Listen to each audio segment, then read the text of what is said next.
చేసిన మల్లేశ్వర దండకాన్ని ఆంధ్ర మహాభారతం అరణ్య పర్వంలో నేటికీ మనం చదవచ్చు. బ్రహ్మగిరి నుండి ఉరవళ్లతో పరవళ్లతో ప్రవహించే కృష్ణమ్మకు విజయవాటిక దగ్గర ఇంద్రకీలాద్రి అడ్డుకట్టగా నిలిచింది.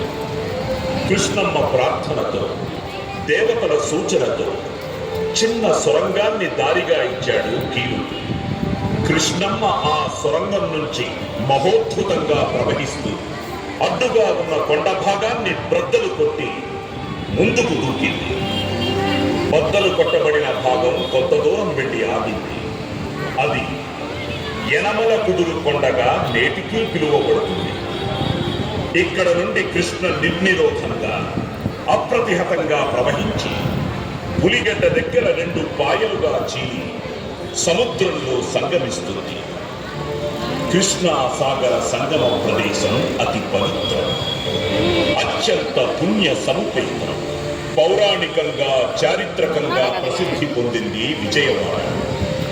శాసనాల్లో విజయవాడకు మొదటి పేరు బెజవాడ. కృష్ణానది ఇంద్రకీలాద్రికి బెజ్జం చేసుకుని ప్రవహించింది కనుక ఈ ప్రదేశానికి బెజ్జంవాడ అనే పేరు వచ్చి అది క్రమంగా బెజవాడగా మారింది. అర్జునుడికి మరొక పేరు విజయుడు. ఇక్కడ తపస్సు చేసి శివుని చేత పాశుపతాస్త్రం పొందాడు కనుక విజయవాటిక అనే పేరు వచ్చింది.